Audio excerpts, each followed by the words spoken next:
নমস্কাৰ welcome back to my channel সকলোকে স্বাগতম জনাইছোঁ আজিৰ এই ভিডিঅ'টোলৈ শ্ৰদ্ধা শিক্ষাগুৰুসকল এটা নটিফিকেশ্যন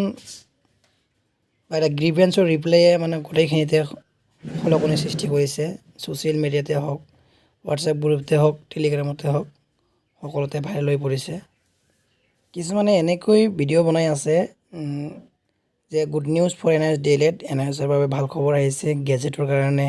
নটিফিকেশ্যন আহিছে গেজেট পাব্লিছ হৈছে এনেকৈ বহুত মানে কথা কৈ বিভ্ৰান্তি সৃষ্টি কৰি আছে আৰু বহুতেই মানে বিষয়টো কি সেই সম্পৰ্কে অৱগত নোহোৱাকৈয়ে বিভিন্ন ধৰণৰ মন্তব্য দি আছে চ' একচুৱেলি বিভিন্ন চেনেলসমূহত এনেকৈ কৈ আছে এন আই এছৰ গেজেট সম্পৰ্কে গেজেট আহিছে অতি শীঘ্ৰে গেজেট পাব্লিছ হ'ব তো মই কিন্তু এনেকুৱা দেখা নাই যে কত লিখা নাই যে গেজেট আহিছে বুলি আৰু বিষয়টো মানুহে গম পোৱা নাই কি হয় একচুৱেলি এইটো এটা ৰাজহুৱা অভিযোগৰ এটা ৰিপ্লাই দিছিল আৰু ৰিপ্লাইটোত এনেকৈ লিখিছে সবিশেষ মই আপোনালোকক কৈ আছোঁ অসমীয়াত মই ট্ৰান্সফাৰ কৰিছোঁ আপোনালোকক মই কৈ আছোঁ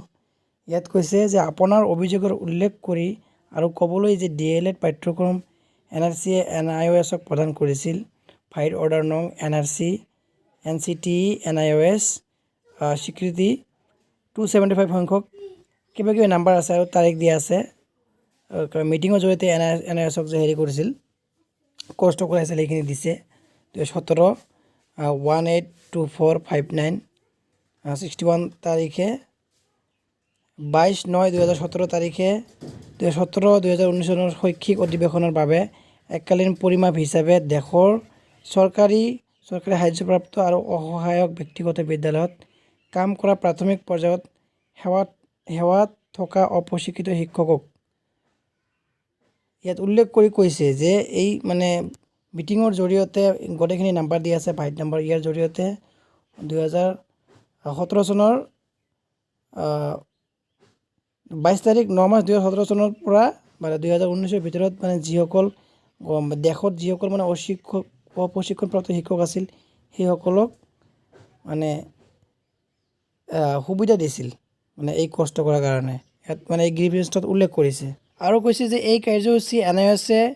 31/3/2019 তাৰিখে সম্পূৰ্ণ কৰিছিল ৰেকৰ্ড অনুসৰি একেখিনি কথা ভাৰতীয় গেজেটত প্ৰকাশ কৰা হোৱা নাছিল অৱশ্যে একেখিনি কথাই সকলো অংশীদাৰলৈ প্ৰেৰণ কৰা হয় আৰু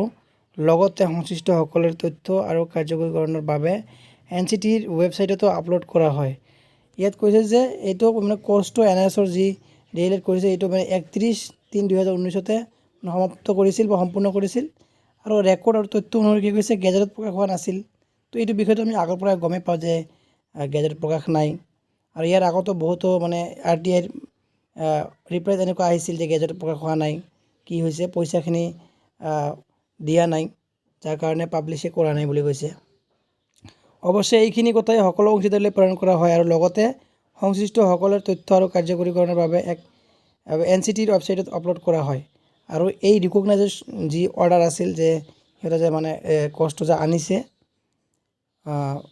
দেশৰ অপ্ৰশিক্ষণপ্ৰাপ্ত শিক্ষকৰ কাৰণে ইয়াৰ যি বৈঠক হৈছিল যি সিহঁতে হেৰি কৰিছিল সেইটো অফিচিয়েল ছাইটত আপলোড কৰিছিল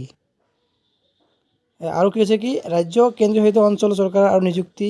সংস্থাসমূহে এনে আদেশৰ প্ৰতি লক্ষ্য ৰাখিছে হয় সেইখিনি আৰু ইয়াততো কত কোৱা নাই যে ইয়াত গেজেট পাব্লিছ কৰিব বা গেজেটৰ কাম সম্পূৰ্ণ কৰিছে কিবা কিবি চলি আছে সেই বিষয়তে একো কোৱা নাই কিন্তু আপোনালোকে চাওক এই বিষয়টো এই মানে গ্ৰিভেন্সৰ ৰিপ্লাইটো লৈ বহুতে এনেকৈ ভিডিঅ' বনাই আছে যে গুড নিউজ আহিল NIOSৰ বাবে গেজেট আহিল কিবা কিবি লিখিছে আৰু একচুৱেলি এনেকুৱা নহয় আপোনালোকে বিষয়টো চাওক ইয়াত এজনে অভিযোগ কৰিছিল কোনোবাই পাব্লিক অভিযোগ কৰিছিল আৰু তাৰ ৰিপ্লাই সম্পৰ্কে কৈছে এনেকৈ যে কৰ্চটো এনেকৈ লৈ অহা হৈছিল বৈঠকৰ জৰিয়তে কিবা হেৰি কৰি লৈ আহিছিল বাইট নম্বৰ তাত লিখা আছে সম্পূৰ্ণ মানে এইখিনি তথ্যসমূহ NCTEয়ে কি কৰিছিল অফিচিয়েল ছাইটত আপলোড কৰিছিল কিন্তু যি ভাৰতীয় যি গেজেট সেই গেজেটত প্ৰকাশ হোৱা নাছিল বুলি ইয়াত কৈছে তো সেইটোতো সকলোৱে গমে পায় আৰু এইটোতো সুপ্ৰিম কোৰ্টে এনেকৈ আগতো কৈছে যে এইটো মানে গেজেটত পাব্লিছ নাই 18 মহীয়া হয় তো এনেকৈ কৈছে তো ইয়াততো কত উল্লেখ নাই যে গেজেট পাব্লিছ হ'ব কিবা হ'ব তো এইটোকে লৈ ইমান ইছ্যু কৰি আছে ইমান ভাইৰেল কৰিছে বিষয়টো যে গেজেট আহি আছে তো সেইখিনিয়ে মই আপোনালোকলৈ লৈ আহিলোঁ আপোনালোকে ভিডিঅ'টো ভাল পাব নিশ্চয় আৰু ভিডিঅ'টো লাইক কৰিব আজিলৈ জয় অসম।